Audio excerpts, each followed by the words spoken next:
हे बा, माझी भूमिका अतिशय स्पष्ट आहे। आज संतोष देशमुख यांच्या खुनाला 18 दिवस झालेले आहेत, अजून आरोपी सगळे पकडलेले नाहीत। खंडणीच्या गुन्ह्यातले आरोपी अद्याप फरार आहेत। आता हे 18 दिवस जर या सरकारला आरोपी अटक करता येत नसतील तर काय कारण आहेत हे मुख्यमंत्र्यांनी आणि अजितदादांनी जरा सांगावं की ह्याच्यामध्ये काय नेमकं अडचणी आहेत, त्यांना अटक का होत नाही, कशामुळे होत नाही। आता हे काय प्रश्न आम्ही त्याची उत्तरं देऊ शकत नाहीत। आम्ही काय डायरेक्ट प्रशासनामध्ये नाहीत, पण हे लोक प्रशासनावर यांचा अंकुश आहे, याच लोकांनी याची उत्तरं दिली पाहिजे।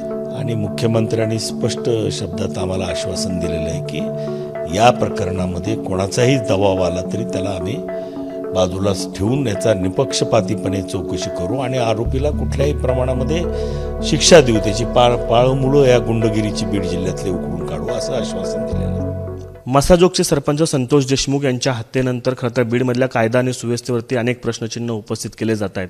आमदारांनी देखील बीड जिल्ह्यातल्या सगळ्या आमदारांनी विधानसभेमध्ये देखील यावरती चिन्ह उपस्थित केले होते, प्रश्न आपले मांडलेले होते। माजलगावचे आमदार प्रशांत सोळंके सर आपल्यासोबत आहेत। साहेब, खरं तर तुम्ही विधानसभेमध्ये या संदर्भात आवाज उचललेला होता, कायदा आणि सुव्यवस्थेबद्दल देखील प्रश्न आपण उपस्थित केले होते।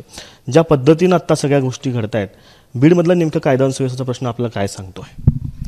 नाही, कायदा आणि सुव्यवस्था बीड जिल्ह्यामध्ये दररोज आपण पाहतोय की परिस्थिती काही समाधानकारक नाही आहे। या ठिकाणी मोठ्या प्रमाणामध्ये बीड जिल्ह्यामध्ये अवैध धंदे चालू आहेत, म्हणजे वाळूचा उपसा, गुटखा, मटका, देशी दारू, ह्या सर्व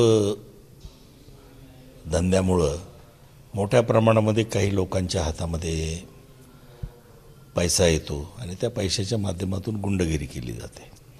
तर अशी परिस्थिती साधारणतः बीड जिल्ह्यामधली आहे। त्याचाच परिणिती म्हणून खंडणी मागणे, खंडणीतून मग खून करणे, हे सगळे प्रकार पुढे आलेले आहेत। आणि त्यामुळं या बीड जिल्ह्यातल्या पोलीस प्रशासन असेल किंवा सरकारी इतर खाती असतील, हे सर्व खात्यावरती एक प्रकारे दबाव ठेवून काम केलं जातं आहे। अधिकारी लोक, पोलीस प्रशासन यांचे बटीक असल्यासारखं काम करत आहेत। त्यांच्या सांगण्यावरती खोटे गुन्हे नोंदवले जात आहेत, कोणालाही उचलून अटक केली जाते, कोणालाही 307 मध्ये गोवलं जातं। असे अनेक प्रकार बीड जिल्ह्यामध्ये चालू आहेत। सर, आपण खरं सत्तेचा पक्ष राहिलेला आहात, नेमकी दहशत कोणाची? सत्ताधारी पक्षाची, म्हणजे आतापर्यंत असंच बोलत होतं सत्तेतल्या लोकांची, नेमकी दहशत कोणाची?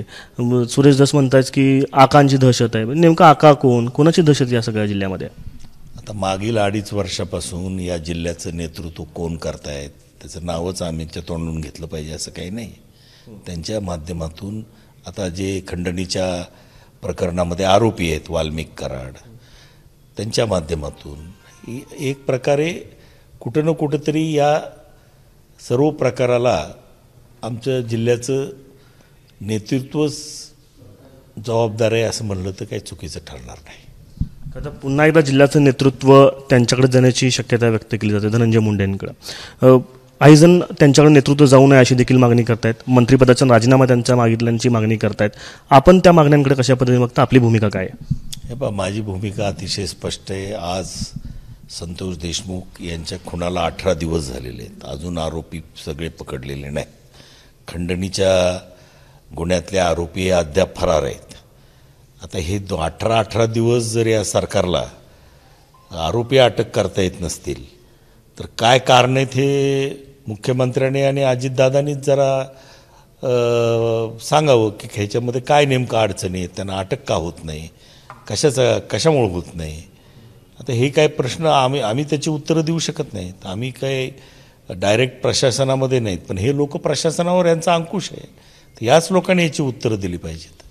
एसपींच्या कार्यशैलीवरती प्रश्नचिन्ह उपस्थित झालेत, एसपी बदलले गेले, नवीन एसपी आलेले आहेत, त्यांच्या तर कार्यक्षमतेवरती तुम्ही आता समाधानी आहात का? त्यांच्या पद्धतीने ज्या पद्धतीने काम करतायत ते आता पाहिजे, नवीन माणूस आलेला आहे, त्याला येऊन त्याला काहीतरी कामाची संधी दिली पाहिजे। त्याच्या आधीच त्याच्यावर बोलणं काही उचित ठरणार नाही, परंतु तरुण आहे, चांगल्या पद्धतीनं त्यांनी कामकाजाला सुरुवात केली असं वाटतं आम्हाला। अपेक्षा आहेत, आपला दबाव आहे असं वाटतं त्यांच्यावर पण आता काही? नाही, आत्तापर्यंत तर तसं काही जाणवलं नाही. आणि मुख्यमंत्र्यांनी स्पष्ट शब्दात आम्हाला आश्वासन दिलेलं आहे की या प्रकरणामध्ये कोणाचाही दबाव आला तरी त्याला आम्ही बाजूलाच ठेवून याचा निपक्षपातीपणे चौकशी करू आणि आरोपीला कुठल्याही प्रमाणामध्ये शिक्षा देऊ, त्याची पाळमुळं या गुंडगिरीची बीड जिल्ह्यातले उखडून काढू असं आश्वासन दिलेलं आहे. खरं तर का उद्या मोर्चा होणार आहे, सर्वपक्षीय नेते त्याच्यात सहभागी होण्याचं बोलत आहे.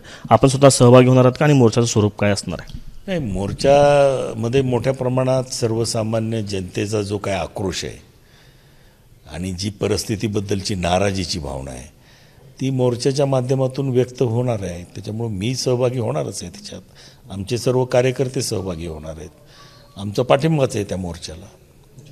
एक मागणी आणखी केली जाते की अजितदादांनी स्वतः पालकत्व या जिल्ह्याचं आता स्वीकारलं पाहिजे आणि कायदा आणि सुव्यवस्था जी आहे ती आता सुधारली गेली पाहिजे. आपण पक्षाचे नेते आहात, काय तशी काही मागणी आपण करणार आहात का? पालकमंत्रीपद खरं तर यावेळेस पालकमंत्रीपदाकडं मोठ्या जबाबदाऱ्या असतात, कायदा आणि सुव्यवस्थेचा प्रश्न त्यांच्याकडं हाताळण्याची क्षमता असलेल्या नेत्याकडे गेलं पाहिजे असं म्हटलं जातं. आपली भूमिका काय असणार आहे? निश्चितपणानं माझ्या भावना मी मुख्यमंत्री आणि उपमुख्यमंत्री या दोघांनाही बोलून दाखवलेल्या आहेत आणि निश्चितपणानं त्यांच्यासारखा अजितदादा किंवा देवेंद्र फडणवीससारखा जर त्यांनी पालकत्व या जिल्ह्याचं स्वीकारलं तर निश्चितपणानं ही जिल्ह्याची परिस्थिती बदलेल आणि त्याची फार मोठी सुधारणा होईल असं मला वैयक्तिक वाटतं. तर हे होते आमदार प्रकाश सोळंके. त्यांनी खरं तर वेगवेगळ्या विषयांबद्दल आपल्याशी भाष्य केलेलं आहे. बीड जिल्ह्यातलं कायदा आणि सुव्यवस्था जर येत्या काळात चांगली राहायची असेल तर स्वतः मुख्यमंत्री किंवा उपमुख्यमंत्री यांनी देखील पालकत्व या जिल्ह्याचं स्वीकारलं पाहिजे आणि बीड जिल्ह्यातल्या या सगळ्या संपूर्ण कायदा आणि सुव्यवस्थेबद्दल त्यांनी आपल्याशी भाष्य केलं. कॅमेरा पर्सन अयुब कंदीसह आफताब शेख, ABP माझा, माजलगाव, बीड. ABP माझा, उघडा डोळे बघा नीट.